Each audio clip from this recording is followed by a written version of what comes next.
حاضر ہوئے ہیں کچھ قانونی معاملات پر بات کرنے. کل خان صاحب سے اڈیالہ جیل میں میری دوران سماعت تفصیلی گفتگو ہوئی. کچھ گزارشات اس حوالے سے بھی میں آپ کے سامنے رکھوں گا. دیکھیں، آج سپریم کورٹ آف پاکستان کے کانسٹیٹیوشن بینچ میں 26ویں آئینی ترمیم کے خلاف جو درخواستیں دائر کی گئی ہیں وہ لگی ہوئی تھی. اس معاملے کی آج سنوائی تھی. تو آج ہماری جانب سے بھی، پاکستان تحریک انصاف کی جانب سے بھی ایک پٹیشن جو ہے وہ عدالت کے سامنے تھی، اور دیگر معاشرے کے جو شعور طبقے ہیں، شعور افراد ہیں، ان کی جانب سے بھی متعدد درخواستیں تھیں. آپ جانتے ہیں، میرا خیال ہے اب یہ بات واضح ہے پوری قوم کو کہ 26ویں آئینی ترمیم نے جو پاکستان کے عدالتی نظام کو نقصان پہنچایا ہے اس کی مثال نہیں ملتی. ماضی میں مارشل لاء کے ادوار میں تو یہ ہوتا رہا کہ پی سی او کے ذریعے ججوں کو نکال دیا گیا، کسی پی سی او کے تحت منظور نظر لوگوں کو جج بنایا گیا، لیکن ایسا شاید کبھی نہیں ہوا کہ ایک بظاہر غیر عسکری نظام کے دوران جب مارشل لاء بظاہر نہ لگا ہوا ہو، یہ کیا جائے کہ پوری عدلیہ کا جو ڈھانچہ ہے، اس کی جو روح ہے، اس کو تبدیل کر دیا جائے. تو 26ویں آئینی ترمیم شروع دن سے ایک منصوبہ تھا پاکستان کی عدلیہ کے خلاف. جو لوگ اس ترمیم کی حمایت کر رہے تھے، ہمارے کچھ نادان دوست، ان کو ہم اس وقت بھی سمجھاتے تھے اکتوبر 2024 سے پہلے کہ اس ترمیم کے بعد عدلیہ کا عملاً وجود ختم ہو جائے گا اس ملک سے. اور یہی کچھ ہوا ہے پچھلے ایک سال کے عرصے میں جب سے 26ویں ترمیم ہمارے سامنے ہے. آپ نے دیکھا کس طرح اسلام آباد ہائی کورٹ پہ ایک حملہ ہوا، وہاں ایک نیا نظام رائج کیا گیا جس کے خلاف 5 جج صاحبان کھڑے ہوئے ہیں. کس طرح جہانگیری صاحب پر حملہ کیا گیا، ان کی ڈگری پہ حملہ کیا گیا، کیونکہ وہ ماننے کو تیار نہیں تھے جو ایک جبر کا ضابطہ اب رائج ہے اس ملک میں. وہ الیکشن دھاندلی کے مقدمات میں فارم 45 طلب کر رہے تھے. ان کا یہ جرم تھا جس کی پاداش میں ان پہ ایک مذموم نوعیت کا حملہ ہوا، اور آپ کے سامنے ہے وہ تمام صورتحال. 5 جج صاحبان اسلام آباد ہائی کورٹ کے چل کر سپریم کورٹ آتے ہیں انصاف مانگنے. تو یہ ایک ایسا واقعہ ہے جس سے میں سمجھتا ہوں ہر ذی شعور پاکستانی کی روح کو کانپ جانا چاہیے، اور ہم یہ ضمیر جھنجھوڑتے رہیں گے اس نظام کا اگر اس نظام میں کوئی ضمیر ابھی باقی ہے. تو آج جو 26ویں آئینی ترمیم کا معاملہ لگا کانسٹیٹیوشن بینچ کے سامنے، تو 2 ہماری درخواستیں ہیں متفرق نوعیت کی جن پہ ہم نے اصرار کیا کہ ان کو پہلے سنا جائے. ایک درخواست یہ ہے کہ اس تمام مقدمے کی لائیو سٹریمنگ ہو، یعنی کہ ٹی وی پہ اس کو چلایا جائے تاکہ پوری قوم دیکھے کہ کیا ہو رہا ہے. مجھ سے سوال ہوتا ہے کہ آپ کو کتنی امید ہے انصاف کی، کیا توقع ہے کہ اس ترمیم کو ختم کر دیا جائے گا. اس کا جواب میں یہ دیتا ہوں کہ کوئی امید ہو یا نہ ہو، کوئی توقع ہو یا نہ ہو، ہم نے یہ مقدمہ لڑنا ہے. ہم نے تاریخ کے لیے یہ مقدمہ لڑنا ہے، اپنی قوم کے لیے یہ مقدمہ لڑنا ہے، اور اس امر کا اعلان کرنا ہے کہ تاریکی کے دور میں بھی شمع جلانے والے موجود ہیں. یہ ہم نے اعلان کرنا ہے کہ ہر جھوٹ کے مقابلے میں سچ کی آواز ہم اٹھاتے رہیں گے، اور سچ کی آواز جھوٹ پر برتر ہے. اور انشاءاللہ تاریخ گواہ رہے گی کہ ہم نے یہ آواز بھی اٹھائی، اور جب ہم انشاءاللہ ایک دن پاکستان کو پھر واپس قانون اور آئین کی ڈگر پہ لائیں گے تو یہ ایک سنگ میل ہوگا ہماری مزاحمت. تو یہ مزاحمت ہم کرتے رہیں گے. آج ہماری لائیو سٹریمنگ کی درخواست جو تھی وہ قبول ہوئی ہے. اب یہ مقدمہ چلے گا اور پوری قوم دیکھ سکے گی کہ عدالت اس معاملے کو کیسے دیکھتی ہے. ہم نے دوسری درخواست جو دی ہوئی ہے وہ اس حوالے سے ہے کہ جن جج صاحبان کی تقرری ہی اس 26ویں آئینی ترمیم کے بعد کی گئی ہے، 26ویں آئینی ترمیم نے جو نظام وضع کیا اس کے تحت جن جج صاحبان کی تقرری کی گئی ہے وہ اس مقدمے میں نہ بیٹھیں. آپ کے علم میں ہوگا یا میں یاد دہانی کرا دوں کہ 26ویں آئینی ترمیم کا حاصل ایک ایسا جوڈیشل کمیشن ہے جس میں اکثریت جو ہے وہ حکومت جو اس وقت مصنوعی حکومت ہم پر مسلط ہے اس کی ہے، اور اس کے ساتھ ایک جج صاحب مل جاتے ہیں. اس میں کچھ جج صاحبان بھی ہیں جن کو اس کا ممبر بنایا گیا ہے، اور یہ مل کر ایک عددی اکثریت حاصل کرتے ہیں. اور تمام جو تقرریاں ہوئی ہیں اس تمام دور میں وہ اسی جوڈیشل کمیشن کے ذریعے ہوئی ہیں. اسی جوڈیشل کمیشن نے تعین کیا ہے کہ کس جج نے کانسٹیٹیوشن بینچ میں بیٹھنا ہے جہاں آئینی نوعیت کے جو معاملات ہیں ان کا فیصلہ ہونا ہے. پاکستان کے آئین کے ساتھ جو کھلواڑ ہوا ہے اس کے حوالے سے فیصلہ انہی جج صاحبان نے کرنا ہے جو اس ترمیم کے تحت مقرر کیے جا رہے ہیں۔ تو ہم نے درخواست دی ہے کہ وہ جج صاحبان اس بینچ سے علیحدہ ہو جائیں اور وہ سپریم کورٹ جو 26ویں آئینی ترمیم سے پہلے تھی، اس سپریم کورٹ کے تمام جج صاحبان اس مقدمے کو سنیں۔ تو یہ دوسری درخواست ہے اب جو پوری قوم کے سامنے لائیو سٹریمنگ کے ذریعے آئے گی۔ اس پہ بحث جو ہے اور اس کا جو رد عمل ہوگا عدالت کا، وہ پوری قوم دیکھے گی۔ تو یہ ایک بڑا معاملہ ہے، ہم سمجھتے ہیں پوری قوم کو اس میں شامل ہونا چاہیے، اس میں اپنے شعور کے ساتھ، اپنے جذبے کے ساتھ، کیونکہ ہم پاکستان کے آئین کی بقا کی جنگ لڑ رہے ہیں۔ کوئی اس میں یہ ابہام نہیں ہے۔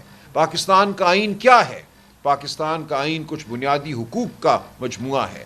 پاکستان کا آئین یہ کہتا ہے کہ رات کی تاریکی میں آپ کے میرے گھر پہ دھاوا نہیں بولا جا سکتا، ہمیں اغوا نہیں کیا جا سکتا، ہمارے بچوں کو، بیویوں کو ہراساں نہیں کیا جا سکتا۔ پاکستان کا آئین یہ کہتا ہے صحافت کی زبان بند نہیں کی جا سکتی۔ پاکستان کا آئین یہ کہتا ہے کہ عدلیہ آزاد ہوگی، ٹرائل کورٹ کو حکم نہیں دیا جا سکتا کہ کس کو معتوب جانو، کس کو سزا دو اور کس کو چھوڑ دو۔ یہ وہ بنیادی تقاضے ہیں جن پر ایک معاشرہ، ایک ایسا معاشرہ جس کو آپ کہہ سکیں کہ یہ انسانیت کے قابل معاشرہ ہے، انسانوں کے قابل معاشرہ ہے، وہ قائم کیا جاتا ہے۔ تو یہ یاد رہے کہ آئین پاکستان کوئی ایسی چیز نہیں ہے جو کوئی کتاب میں بند ایک فلسفہ ہے، یہ ہماری زندگیوں سے متعلق ضابطے ہیں۔ اگر آئین پاکستان کو بچانے والا کوئی نہیں رہتا، یا آئین پاکستان کو بچانے والے وہ مقرر کر دیے جاتے ہیں جو اس جبر کے نظام کی پیداوار ہیں، تو ہمارا کوئی حق محفوظ نہیں رہتا۔ اسی دوران ہم نے دیکھا کہ سویلین کی ملٹری عدالت سے ٹرائل کو اسی 26ویں ترمیم کے نتیجے میں قائم عدالت نے جائز قرار دیا۔ اس 26ویں ترمیم سے پہلے سپریم کورٹ کہہ چکا تھا کہ سویلین کا ٹرائل ایک باوردی افسر نہیں کر سکتا۔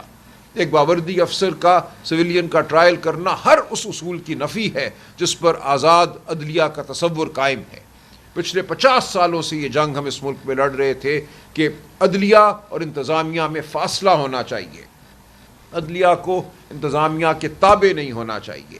تو ایک باوردی افسر سے زیادہ تابع کوئی شخص نہیں ہوتا، وہ ایک ڈسپلن کا سے بندھا ہوا ایک شخص ہوتا ہے۔ اس کو یہ کہنا کہ وہ مقدمہ چلاؤ جس کے حوالے سے اس کے افسران بالا پہلے ہی اپنا فیصلہ دے چکے ہیں، ایک مذاق ہے۔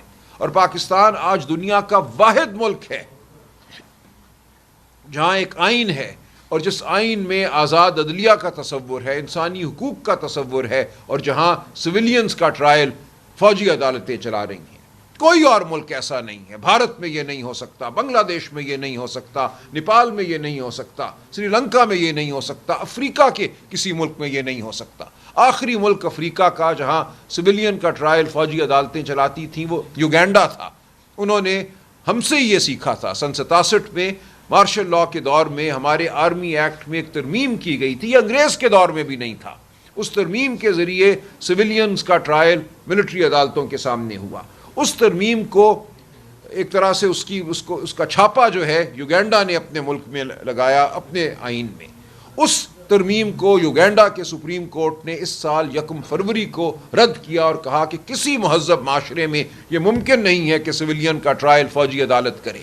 آپ بنائیں عدالتیں، اس ملک میں آپ نے بنائی ہیں انسداد دہشت گردی کی عدالتیں جہاں سینکڑوں ہزاروں لوگوں کے ٹرائل ہو رہے ہیں، تو پھر 100 لوگوں کا 125 لوگوں کا ٹرائل کیوں ایک ملٹری عدالت میں ہو؟ مقصد اس کا صرف خوف زدہ کرنا ہے اس قوم کو۔ تو 5 سپریم کورٹ کے جج صاحبان نے دسمبر 2023 میں یہ فیصلہ دیا کہ یہ تمام معاملہ کالعدم ہے، آئین کی روح سے یہ ہو نہیں سکتا۔ پھر 26ویں آئینی ترمیم آتی ہے، ایک اپیلیٹ بینچ بنایا جاتا ہے اپیل سننے کے لیے، اور وہ بینچ کہتا ہے کہ بالکل ہو سکتا ہے۔ پاکستان کا آئین جو ہے وہ بالکل سموتا ہے اپنے وجود میں سویلین کے ملٹری ٹرائل کو۔ تو ایک شرم کا مقام ہے، اور یہ ایسا فیصلہ ہے جس کو تاریخ معاف نہیں کرے گی، اور اس فیصلے نے رد ہونا ہی ہے۔ اسی طرح مخصوص نشستوں کا معاملہ ہے۔ آپ جانتے ہیں کہ ایک 13 رکنی بینچ نے 8 کی اکثریت سے جولائی 2023 میں فیصلہ دیا تھا، جولائی 2024 میں فیصلہ دیا تھا کہ مخصوص نشستیں پی ٹی آئی کا حق ہے۔ پی ٹی آئی کو ناحق فروری 2024 کے الیکشن سے باہر رکھا گیا، پی ٹی آئی سے سمبل چھینا گیا، اس کا انتخابی نشان چھینا گیا، اور پھر یہ کہا گیا کہ چونکہ انتخابی نشان نہیں ہے